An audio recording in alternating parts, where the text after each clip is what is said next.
जय हिंद।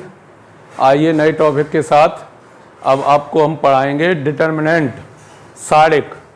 तो सबसे पहले सारिक का परिचय लेते हैं। सारिक के परिचय में क्या है? सारिक का विकास युगपत समीकरण को हल करने के लिए हुआ।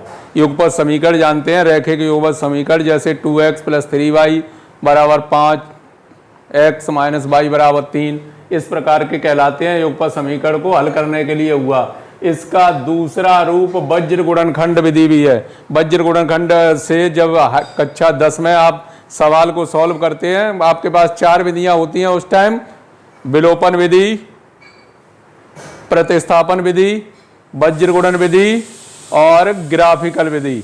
तो इस प्रकार से इसका इसमें बहुत महत्वपूर्ण योगदान है। सन 1893 में लेबनीज ने युगपत समीकरण को हल करते समय अज्ञात राशियों के विलोपन से असाधारण गुण प्राप्त किए, जिससे विज्ञान की कई समस्याओं का हल संभव हो सका तथा रेखीय समीकरण में इसका प्रयोग निम्न प्रकार होता है। अब जैसे रेखीय समीकरण दिए गए आपको, ये x और y चर राशियां हैं, इसके रूप में दो रेखीय समीकरण दिए गए हैं। ax + by = a1x + b1y = 0, a2x + b2y = 0। अगर इस प्रकार से समीकरण दिए गए हैं, अब हमें इन्हें हल करना है। तो हल करने के लिए देखा होगा आपने ऐसे प्रश्नों को जब विलोपन विधि से हल करते हैं तो थोड़े से कठिन हो जाते हैं। क्योंकि या तो इसे बराबर करना है या इसे बराबर करना है। तो इसमें b2 का गुणा करना पड़ेगा, इसमें b1 का गुणा करना पड़ेगा, तब आपस में ये बराबर होंगे, तब x का मान निकलेगा। और जब x का मान निकलेगा, फिर x की जगह फिर y का मान निकालेंगे, इसी तरीके से a1 a2 को बराबर करके। तो इसके लिए क्या है, दूसरी विधि x तथा y का विलोपन किया जाए, तब माइनस, जैसे यहां से निकालें, आपको हम समझा दें एक बार। अगर यहां से निकालें, इस तरीके से दिया गया है a1x + b1y = 0। यहां से b1y का मान निकालेंगे तो क्या आएगा, माइनस के a1x। y को उधर ले जाएं तो y और a1 को इधर ले आए तो क्या मिलेगा, b1/a1 = माइनस के x/y। आ गया होगा समझ में। इस प्रकार से माइनस के x/y का मान इससे निकाला तो आया माइनस b1/a1, और जब इससे निकाला तो आया b2/a2। अगर सेकंड और थर्ड को आपस में सॉल्व किया जाए तो जब ऐसा गुणा करेंगे क्या आएगा, a1b2 = b1a2, और ये इधर ले आएंगे तो बन जाएंगे a1b2 - b1a2। इस प्रकार से प्राप्त होगा। जो इस प्रकार से प्राप्त हुआ, हम उसे निम्न प्रकार से भी लिख सकते हैं। सारिक के अंतर्गत determinant a1 b1 a2 b2 = 0। अब इसे सॉल्व करेंगे तो पहले मुख्य जो विकर्ण है, मुख्य विकर्ण कौन सा है, a1 b2। पहले ऐसा गुणा करते हैं, माइनस ऐसा गुणा करते हैं। तो जब ऐसा गुणा करेंगे तो क्या आएगा, a1 b2 - a2 b1। तो ये 2/2, यानी सारिक हमेशा स्क्वायर के रूप में रहता है, वर्ग के रूप में, यानी उतनी ही पंक्तियों की संख्या होगी और उतनी ही स्तंभों की संख्या होगी। तो 2/2 के रूप में लिखा हुआ है। ठीक है। इस पद्धति में राशियों को एक वर्ग के रूप में दो रेखाओं के बीच लिखा जाता है। दो रेखाओं के बीच मतलब सारिक के, जो सारिक के प्रतीक हैं, सारिक को किस तरीके से प्रदर्शित करते हैं, तो दो रेखाओं के बीच में लिखा जाता है। a1 b2 जिस विकर्ण में रखे जाते हैं उसे मुख्य विकर्ण कहते हैं। इसमें दो पंक्तियां तथा दो स्तंभ होते हैं। दो पंक्तियां तथा दो स्तंभ होते हैं, इसीलिए इसका क्रम 2/2 होता है। दो ही पंक्तियां हैं और दो ही स्तंभ हैं, तो उसका क्रम क्या होगा, 2/2। इसीलिए इसे द्वितीय क्रम का सारिक कहते हैं। जो उसका ऑर्डर होता है वो कितना होता है, 2, यानी द्वितीय क्रम का सारिक कहते हैं। इसी प्रकार अगर 3 रैखिक समीकरण दिए गए हों, 3 उसमें चर राशियां दी गई हों, जैसे a1x + b1y + c1 = a1x + b1y plus c1z बराबर 0, a2x plus b2y plus c2z बराबर 0, a3x plus b3y plus c3z बराबर 0 को हल करेंगे तो वज्र गुणन से वैसे ही हल करेंगे तो x बटे, तो x वाले तो बंद कर लिए, तो इनका गुणा ऐसा पहले होगा माइनस ऐसा होगा, तो गुणा कर दिया b2c3 माइनस b3c2। फिर y बराबर ये लाइन बंद रहेगी, तब इसका गुणा होगा a2c3 माइनस a3c2। फिर z बराबर तो ये वाली लाइन बंद रहेगी a2b3 माइनस a3b2। इस प्रकार से जब निकालेंगे इनके मान तो प्लस माइनस प्लस ये तो चिन्ह हो गए, वहां से निकालेंगे जब या तो इसका क्रम बदलिए तो यहां प्लस रहेगा।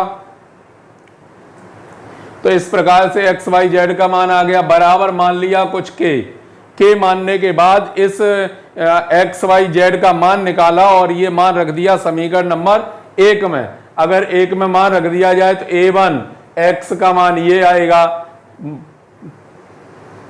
यहां लगा दिया माइनस, y का मान ये आएगा, z c2 z का मान ये आएगा, एक्स वाई जेड ये मान रख दिए। इन इस प्रकार जो लिखा हुआ है इसे हम निम्न प्रकार भी लिख सकते हैं, सारिक के अंदर a1 a2 a3 b1 b2 b3 और c1 c2 c3 बराबर 0। यहाँ a1 b2 c3 सारिक के मुख्य विकर्ण के अवयव हैं। यहाँ a1 b2 c3 सारिक के मुख्य विकर्ण के अवयव हैं, यानी कहने का मतलब ये निकला है सबसे पहले इस a1 के सापेक्ष इनका पहले गुणा करेंगे, उसके बाद दूसरे का करेंगे। तो a1 b2 और c3 ये मुख्य विकर्ण के अवयव हैं। तो ये आपने देखा, परिचय समझ में आ गया। संकेत जब दो चर राशियां दी गई हों, दो समीकरण दिए हों, ऐसे ही 3 वेरिएबल्स दी गए हों, 3 इक्वेशन दी गई हों, तो इन्हें सारिक की विधि से किस प्रकार से सॉल्व करते हैं आपको 4 मेथड पहले से पता है, विलोपन विधि, प्रतिस्थापन विधि, वज्र गुणन विधि और ग्राफीय विधि। 5वां मेथड जो आप सीखने जा रहे हैं वो किसका है, सारिक के द्वारा युगपत समीकरणों को हल करना। तो ये सारिक के द्वारा युगपत समीकरणों को हल करना किस तरीके से करते हैं, तो इसे दिए हुए को इस प्रकार से लिख सकते हैं। अगर युगपत समीकरण इस रूप में दिए गए हैं a1x प्लस b1y बराबर 0, a2x प्लस b2y बराबर 0, तो जो x y के गुणांकों से बना हुआ ये सारिक है, एक्स वाई के गुणांकों से बना हुआ सारिक है। यहां देखेंगे a1 b1 और ये क्या है a2 b2 बराबर में क्या है 0। तो इसी प्रकार से जब 3 वेरिएबल्स दी गए हैं, 3 इक्वेशन दी गई हैं, तो यहाँ एक्स वाई जेड के गुणांकों से बना हुआ सारिक a1 b1 c1,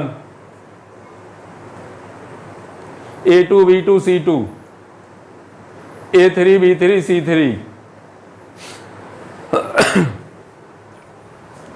तो एक्स वाई जेड के गुणांकों से ये सारिक बन के तैयार हो गया बराबर 0। अब इसका प्रसार कैसे करते हैं, प्रसार के लिए लास्ट में हिंट दी जा रही है आपको। यहाँ a1 b2 c3 मुख्य विकर्ण के अवयव हैं। सबसे पहले जो शुरुआत करते हैं वो कहाँ से करते हैं, मुख्य विकर्ण से शुरुआत करते हैं a1 से, और उसी के प्रकार चिन्हों से समझ आइए चिन्ह कैसे चलते हैं, अल्टरनेट चलते हैं, plus minus plus.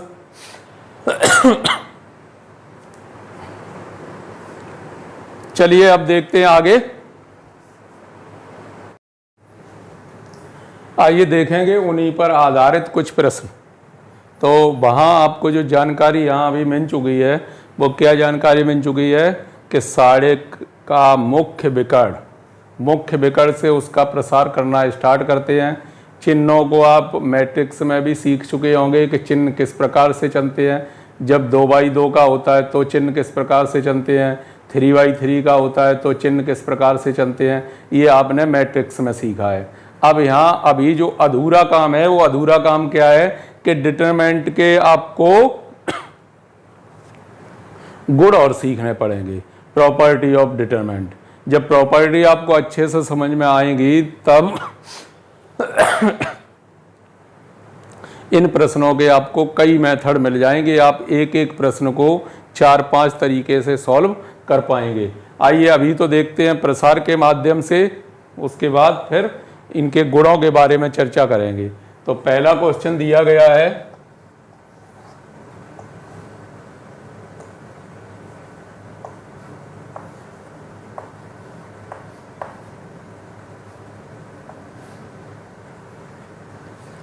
One two three four लिखा है ऊपर, निम्न प्रश्नों के मान ज्ञात कीजिए। तो इसका मान ज्ञात करना है, तो मान ज्ञात करने के लिए क्या है, मुख्य विकर्ण देखेंगे। तो मुख्य विकर्ण तो ये है, तो मुख्य विकर्ण आपको ये जानकारी देता है कि सबसे पहले ऐसा गुणा करना है, फिर माइनस इस तरीके से गुणा करना है। तो जब ऐसा गुणा करेंगे तो कितने बनेंगे, 4, माइनस इस तरीके से गुणा करेंगे तो कितना आएगा, 6। तो कितनी वैल्यू आ जाएगी, -2 आंसर। इसका ऐसा गुणा किया तो 4 हुआ, माइनस इस तरीके से गुणा, पहले गुणा करते हैं ऐसा, तब धनात्मक चिन्ह, ऐसा करते हैं तब ऋणात्मक चिन्ह। क्वेश्चन नंबर 4 नहीं, सॉरी दूसरा, क्वेश्चन नंबर 2, दूसरा क्या है, 4 0 1 1 1 2 4 0 1।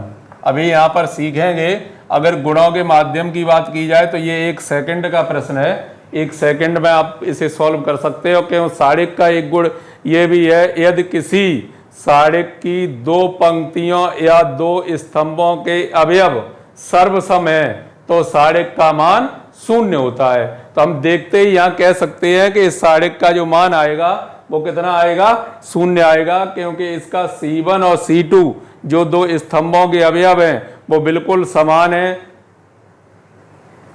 4 0 1 4 0 1, C1 सर्वसम C3, तो इसलिए साड़िक का मान क्या होगा, 0। लेकिन फिलहाल हम इसे प्रसार के माध्यम से हल करेंगे। तो पहले क्या है, 4, इसके लिए ये बचेंगे, नोट कर लेते हैं अभी।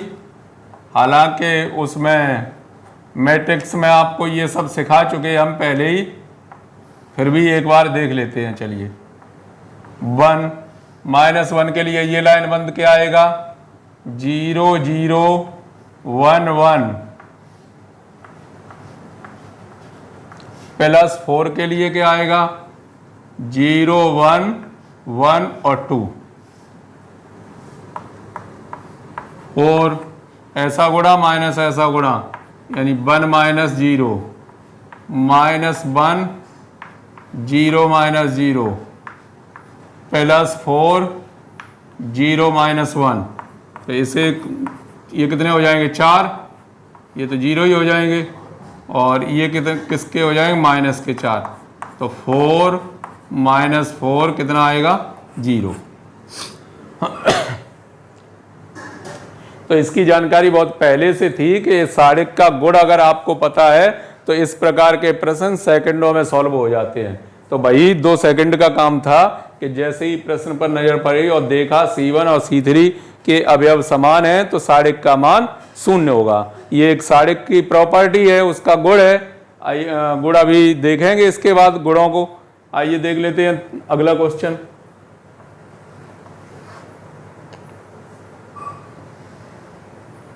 वन 2 3 4 5 6 7 8 9।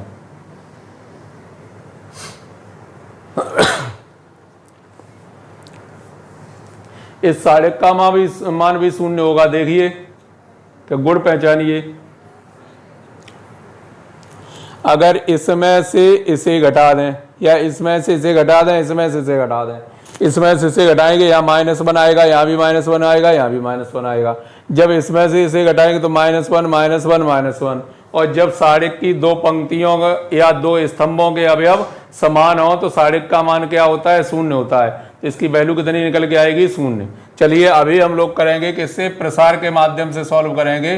तो प्रसार 1 के लिए कौन कौन बचेगा, 5 8 6 9।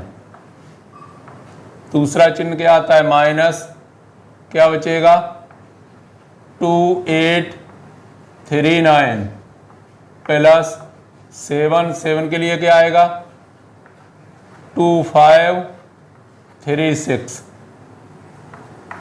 आगे लिखा हुआ है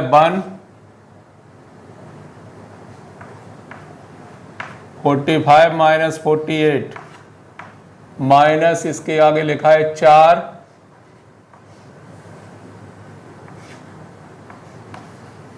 18 minus 24 plus 7 12 minus 15।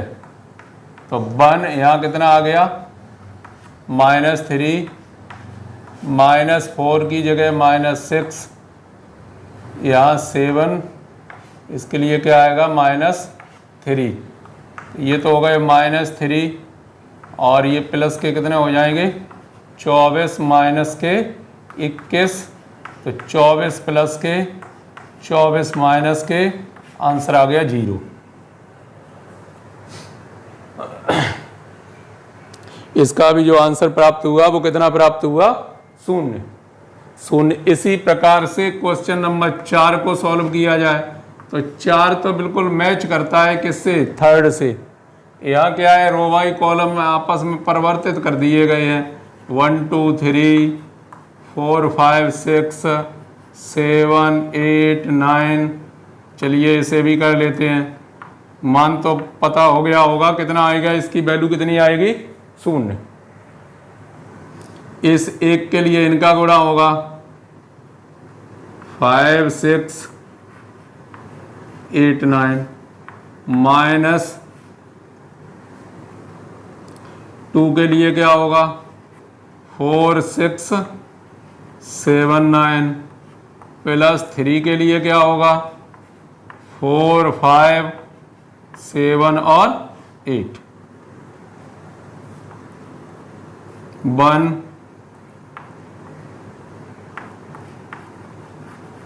45 minus 48 36 minus 42 3 bracket 34 minus 35। तो 1 ब्रैकेट -3 -2 कितना आएगा -6 प्लस 3 -3। यहाँ तो हो गए -3 प्लस 12 -9 12 माइनस 12 कितना आ गया 0। इसका भी मान कितना प्राप्त होगा 0 ही प्राप्त होगा, क्योंकि समझ भी चुके हैं पहले से इस प्रकार के प्रश्नों को। ये प्रसार अच्छे से समझ में आना चाहिए। प्रसार हालांकि मैट्रिक्स में आपको समझाने की कोशिश की थी, लेकिन कुछ स्टूडेंट ऐसे हैं जो नए नए ही यूट्यूब चैनल से जुड़े हुए हैं, तो वो एक बार फिर से सुन लें। यहाँ जो इनके नाम होते हैं, नाम पहली पंक्ति पहला स्तंभ, पहली पंक्ति पहला स्तंभ, तो जो इसका नाम बनेगा वो क्या बनेगा A11, फिर इसका क्या बनेगा A12, इसका क्या बनेगा A13, फिर इसका A21, A22, A23, A31, A32, A33। पड़ी हुई लाइनें ये तो क्या कहलाती हैं, उनकी रो कहलाती हैं, पंक्तियां। और जो खड़ी हुई ये लाइनें हैं ये क्या कहलाते हैं कॉलम, स्तंभ कहलाते हैं।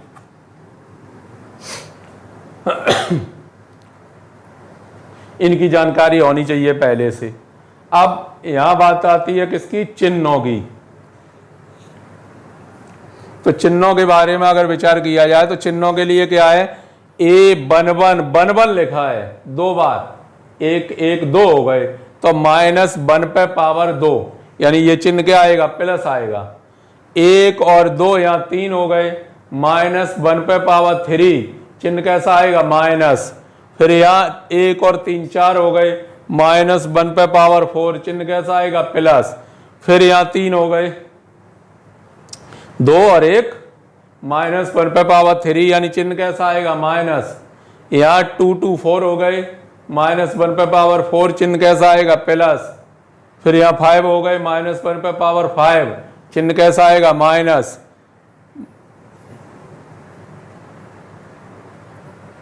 इस प्रकार से इन्हें कवर किया जा सकता है। जैसे ही इन्हें कवर करके निकालेंगे तो आप समझ गए होंगे। अब इनके जो चिन्ह चलेंगे, अगर चिन्ह इसमें लिखा जाए चिन्हों को, तो चिन्ह कैसे चलेंगे plus minus plus minus plus minus plus minus plus, इस हिसाब से इनके चिन्ह चलेंगे। न तो 2 लगातार प्लस के चिन्ह हो सकते हैं और न 2 लगातार माइनस के चिन्ह हो सकते हैं। इस प्रकार से ये अल्टरनेट चलेंगे plus minus plus minus plus minus plus minus. लेकिन जब कोई डिटरमिनेंट 2/2 का होता है तो 2/2 के लिए इनके नाम क्या है, A11 A12 A21 A22। तो यहां पर अगर देखेंगे तो 1 1 तो 2 हो गए यानी माइनस 1 पे पावर 2, तो ये तो प्लस ही आएगा। और 1 2 3 हो गए माइनस 1 पे पावर 3 माइनस आएगा। यहां भी 3 हो गए माइनस और ये प्लस। तो जब 2/2 क्रम का आषाढ़िक होगा तो उसके चिन्ह प्लस माइनस माइनस प्लस इस प्रकार से होते हैं। और जब 3/3 का होता है तो plus minus plus minus plus minus plus इस प्रकार से चिन्ह चलते हैं। ठीक है, तो प्रसार के माध्यम से आपने इन 4 प्रश्नों के आंसर निकाले। अभी किसके माध्यम से निकाले हैं, प्रसार करके। यदि प्रश्न इस तरीके से दिया जाता है कि बिना प्रसार के इसे हल कीजिए तो फिर हम गुणों के माध्यम से हल करेंगे। फिलहाल गुणों की जानकारी नहीं है तो पहले प्रसार के माध्यम से हल करते हैं, फिर उसके बाद इनके गुण जानने की कोशिश करेंगे। जब गुण आपको प्राप्त हो जाएंगे फिर आपकी इच्छा आप किस तरीके से इसे सॉल्व करते हैं, या तो प्रसार के माध्यम से या फिर गुणों के माध्यम से।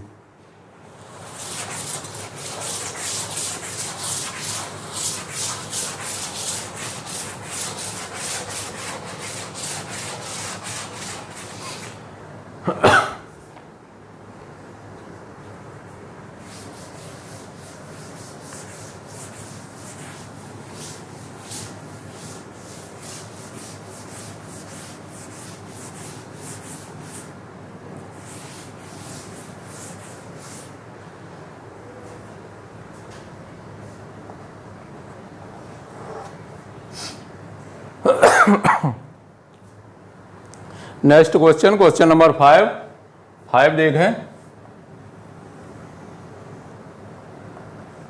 1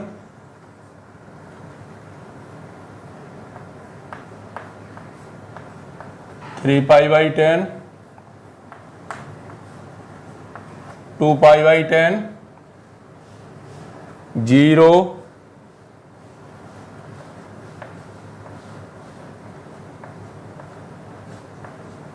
cos 3π/10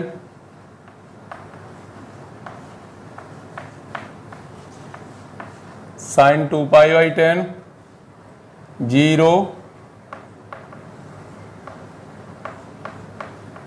sin 3π/10 cos 2π/10। इसे भी फिलहाल प्रसार के माध्यम से हल करना है।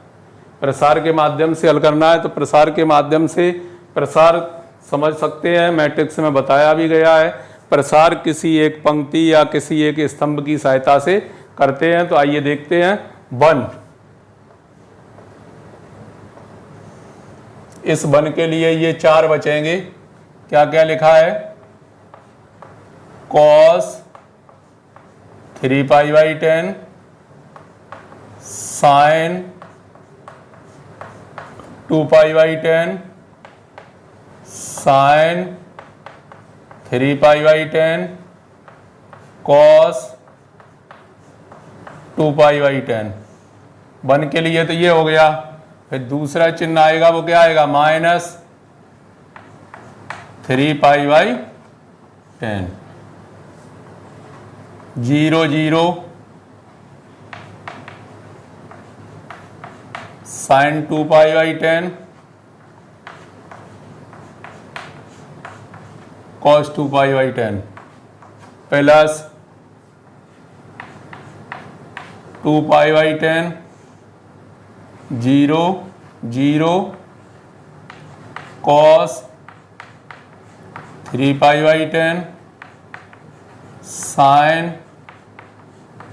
3π/10।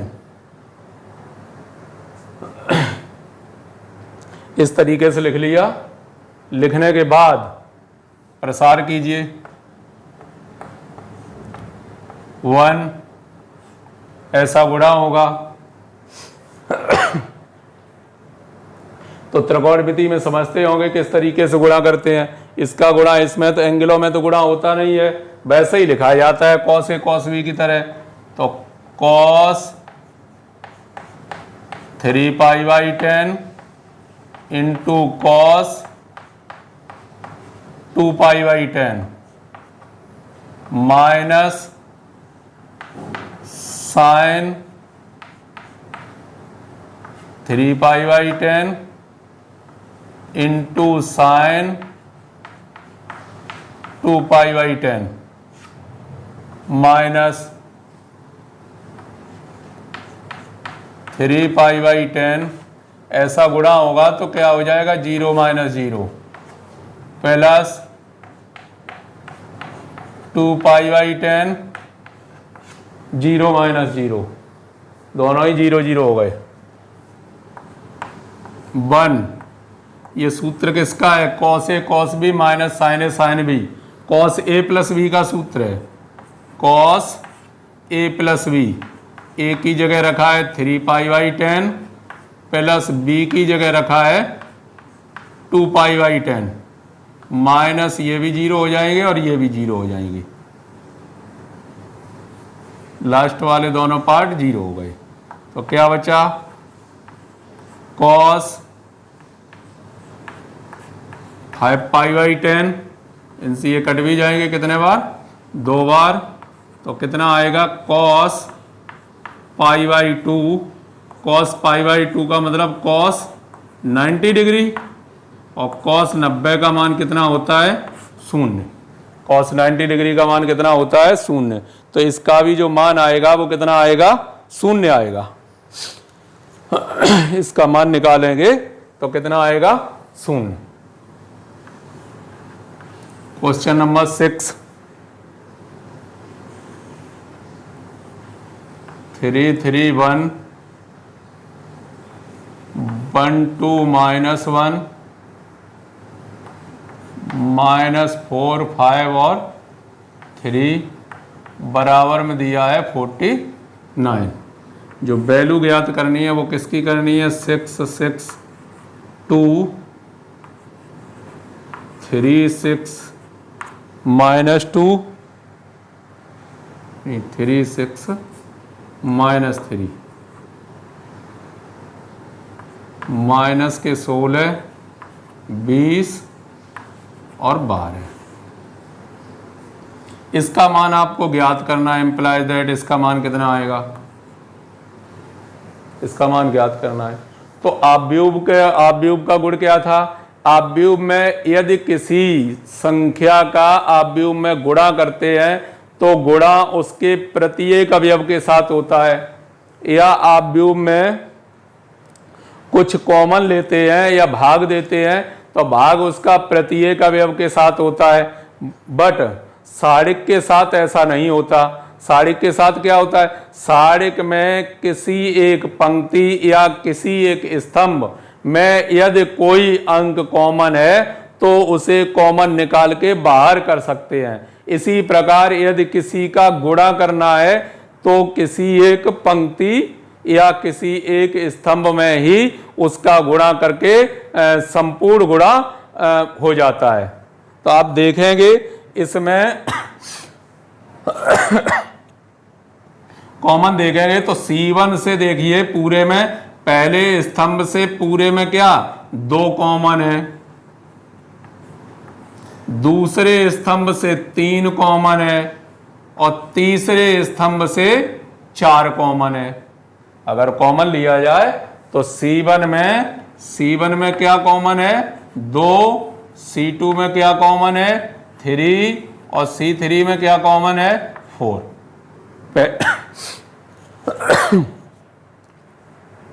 कॉमन ले लिया इससे 2, जैसे ही कॉमन लिया तो यहां बचा क्या 3 3 1, यहां क्या बचेगा 1 2 -1 और यहां क्या बचेगा -4 5 और 3, ये बचेंगे। इन सबका गुणा 2 दूनी 6 और 24 हो गया।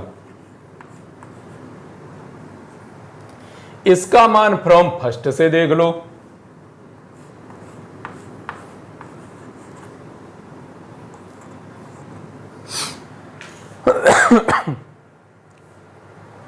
कितना है 49। इनका गुणा कर लेंगे। अब इनके गुणा की भी विधि हम आपको बता दें। जैसे आप देख रहे 24 का 49 में गुणा नहीं कर पा रहे, 24 का 49 में, तो 24 का 50 में तो करना जानते हो। 24 पंजे 120, 24 का 50 में करना जानते हैं तो 24 पंजे 120।